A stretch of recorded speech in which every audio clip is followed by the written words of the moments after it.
Hello guys, मेरा नाम है रिया सिंह और मैं आप लोग को पढ़ाती हूँ पॉलिटिकल साइंस। आज पॉलिटिकल साइंस में हम एक पीवाईक्यू करेंगे जो कि आपके एग्जाम्स में आ चुके हैं और समझेंगे कि किस तरीके से कौटिल्य ने इंटरनेशनल रिलेशन को समझाया है अपने टाइम पीरियड में। ओके, तो हम चलते हैं पहले उस टॉपिक पे और देखते हैं।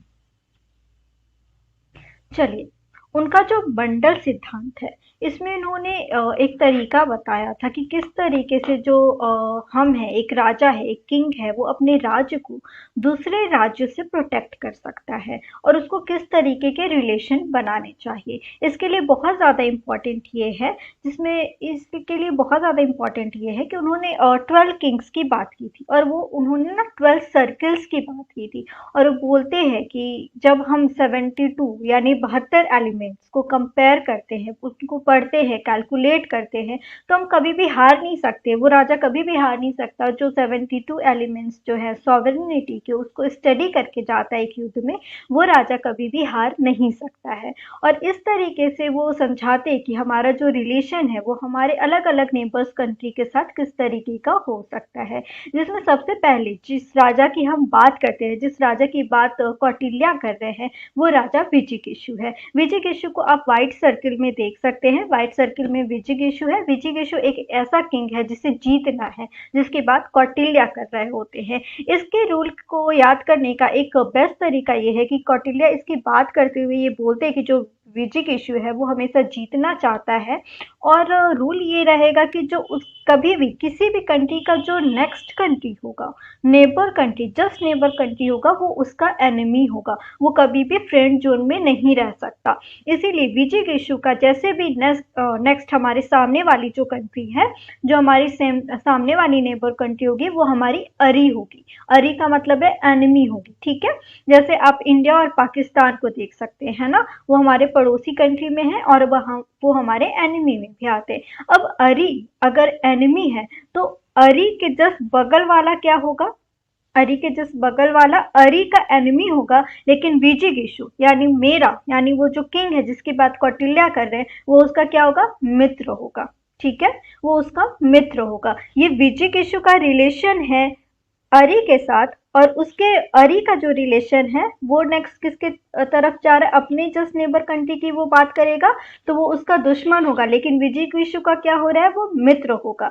तो अरी अरी का अगर जो नेक्स्ट कंट्री है वो उसका क्या है? दुश्मन है, तो उसके नेक्स्ट जो कंट्री होगा वो अरी का क्या होगा? मित्र होगा। इसलिए यहाँ पे जब आप ग्रीन सर्किल में जाएंगे उसमें आपको देखेगा अरी मित्र का कॉन्सेप्ट है ना।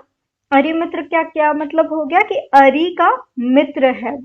ठीक है, अरि का अगर जो मित्र है तो अरि के मित्र का जो नेक्स्ट कंट्री होगा वो अरि का दुश्मन होगा और अरि का जो दुश्मन होगा वो मित्र का क्या होगा? जो हमारा मित्र था उसका क्या होगा? मित्र होगा। यानी हमारे मित्र का मित्र कौन होगा?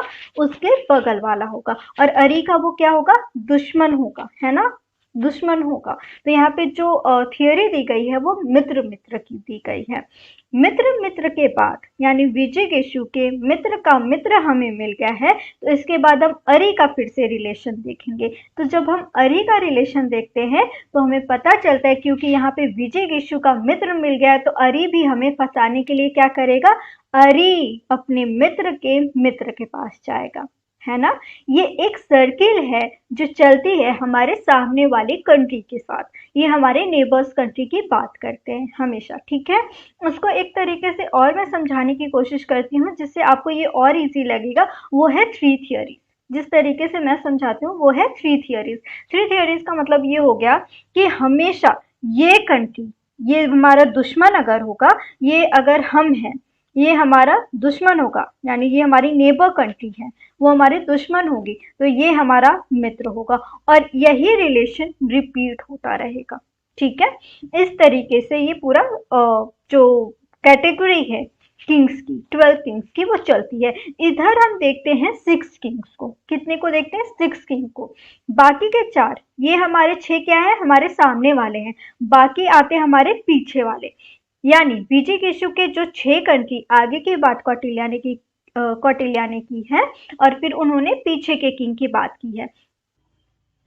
अब हम देखेंगे हमारे पीछे वाले कंट्री के साथ जो विजिगीषु हैं, जो किंग है, उनका क्या रिलेशन होता है। ओके, चलिए अभी हमने सामने वाला पढ़ लिया, अब हम पीछे वाला पढ़ेंगे। जैसे कि हमें आगे वाला कॉन्सेप्ट समझ में आया कि जो हमारे नेक्स्ट तुरंत जो हमारे नेबर कंट्री होते हैं, जस्ट हमारे नेबर कंट्री होते हैं, वो हमारे एनिमी होते हैं। यही कॉन्सेप्ट हमारे पीछे वाले कंट्री के साथ चलेगा कि हमारे जो नेक्स्ट तुरंत वाले कंट्री होंगे, नेबर कंट्री होंगे, वो हमारे क्या होंगे, एनिमी होंगे। वो विजिगीषु के क्या होंगे, एनिमी होंगे। तो ये हम देखते हैं कि यहाँ पे जो पीछे के हम काउंट करेंगे नंबर्स, वो होंगे पाशनिग्रह। उन्हें किस नाम से जाना जाएगा, पाशनिग्रह, यानी हमारे जस्ट बैक वाले दुश्मन, हमारे एनिमी।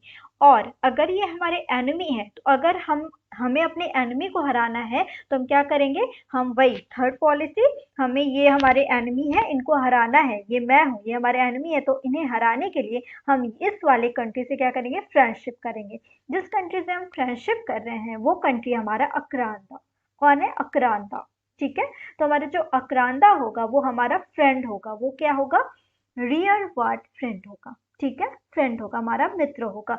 और उसके जस्ट बगल वाला फिर से क्या होगा, दुश्मन होगा। वो पाशनिग्रह का क्या होगा, फ्रेंड होगा। वो पाशनिग्रह का फ्रेंड होगा और उसको बोलेंगे पाशनिग्रह सारा। पाशनिग्रह सारा क्या होगा, पाशनिग्रह का मित्र होगा। और अक्रांदा का मित्र कौन होगा, अक्रांद सारा, यानी जो हमारा भी मित्र होगा, यानी विजिगीषु का भी मित्र होगा अक्रांदा, और अक्रांदा का मित्र कौन होगा, अक्रांदा सारा। बहुत इजी है, नाम भी बहुत इजी है याद करने। पीछे पीछे से याद कर लो आप लोग, पाशनिग्रह। पाशनिग्रह हमारा क्या है, जो पीछे पीछे बातें करता है बुरी बुरी, वो है पाशनिग्रह, वो है हमारा एनिमी। ठीक है, और इसी तरीके से ये कॉन्सेप्ट आप लोग को क्लियर हो गया। अभी तक हमने आगे देखा कि 6 कंट्री होते हैं, पीछे देखा 4 कंट्री होते हैं, यानी 10। मैंने आप लोग को शुरुआती लेक्चर में बताया था कि हम बात करेंगे 12 कंट्रीज के। तो आखिर वो तो कौन से कंट्री हैं जिनके बारे में हमें अभी पढ़ना है। तो हम देखते हैं वो 2 कंट्री जो बच रहे हैं, वो है हमारे मध्यमा और उदासीना। मध्यमा और उदासीना क्या होते हैं, इसके बारे में हम देखते हैं। मध्यमा जो स्टेट होती है, वो बफर स्टेट होती है। कौन सी स्टेट होती है, बफर स्टेट होती है। विजिगीषु शुड ट्राई टू ब्रिंग मध्यमा ऑन हिज साइड। मध्यमा को, विजिगीषु को ये ट्राई करना चाहिए कि मध्यमा उसके साइड से बात करे। जो बफर स्टेट होते हैं, मैं अभी इसको अच्छे से एक्सप्लेन करती हूँ विद एग्जांपल। जो बफर स्टेट होते हैं, वो क्या चाहते हैं कि जो मेरा रिलेशन है, वो इस जो मतलब विजिगीषु है, एक तरीके से मान लीजिए विजिगीषु है, जो हम है, हमारी कंट्री है, वो क्या कोशिश करेगी कि हमारा जो रिलेशन है वो इनके साथ भी अच्छा हो और इनके साथ भी अच्छा हो, यानी इनका विजिगीषु के साथ भी हमारा रिलेशन अच्छा हो, लेकिन जो उनकी एनिमी कंट्री है उनके साथ भी हमारा रिलेशन अच्छा हो, क्योंकि हम ना बीच में पड़ गए हैं। और कोई भी स्टेट के साथ अगर गलत होता है तो हमें कोई बचा नहीं पाएगा, इसलिए वो चाहते हैं कि हमारा रिलेशन अच्छे से बना रहे। इसके लिए वो क्या करते हैं कि वो दोनों के साथ थोड़ा बना के चलते हैं, है ना, बफर स्टेट होते हैं। इंडिया के कॉन्टेक्स्ट में, अभी के कॉन्टेक्स्ट में अगर मैं आप लोग को समझाऊं, तो जापान ऐसा रूल प्ले कर रहा है कि वो चाइना से भी फ्रेंडशिप करके रखता है और इंडिया से भी फ्रेंडशिप करके रखता है, ताकि उसके रिलेशन जो है दोनों कंट्री के साथ बने रहें और वो अच्छे से अपने आप को रेगुलेट कर सके, संभाल सके, आगे चला सके आगे की पॉलिसीज के लिए। ओके, फिर हम आते हैं उदासीनता पे। उदासीन क्या है, उदासीन न्यूट्रल स्टेट है। ऐसे स्टेट जो कि अगर युद्ध होते हैं या किसी कोई ट्रीटी होती है, किसी भी तरीके की कोई भी ट्रीटी युद्ध होते हैं, तो वो किसी भी तरीके का अपना कोई भी ओपिनियन नहीं देते, वो ओपिनियटेड नहीं होते हैं, वो किसी भी तरीके का एक्शन नहीं लेते हैं जो उनके कंट्री के लिए हार्म हो। वो वॉर में पड़ते ही नहीं है और वो वॉर में पड़ना ही नहीं चाहते। करंट सिनेरियो के हिसाब से मैं अगर आप लोग को एग्जाम्पल दूं, तो वो है स्विट्जरलैंड। स्विट्जरलैंड कभी भी किसी भी ट्रीटी में, किसी भी वॉर में पार्टिसिपेट नहीं करता है, ना ही कि वो ओपिनियन देता है। आई जस्ट होप आप लोग को ये लेक्चर अच्छा लगा हो, ये छोटी सी इन्फॉर्मेशन आप लोग को समझ में आई हो। अगर वीडियो पसंद आया हो तो लाइक और सब्सक्राइब जरूर करें। और इसी तरीके से मैं हमेशा आप लोग को पीवाईक्यू के छोटे छोटे टॉपिक्स कराती रहूंगी, ताकि आप लोग को एग्जाम से पहले सारे टॉपिक इस तरीके से क्लियर हो जाएं और आपका एक भी मार्क छूट के ना आए। ठीक है, अगर ऐसे इंटरेस्टिंग वीडियो के लिए और अच्छे से समझने के लिए, लाइव एग्जाम्पल से समझने के लिए, आप मुझे लाइक और सब्सक्राइब करें और ना भूलें। ठीक है, थैंक यू सो मच। अब वीडियो एंड करते हैं। Thank you.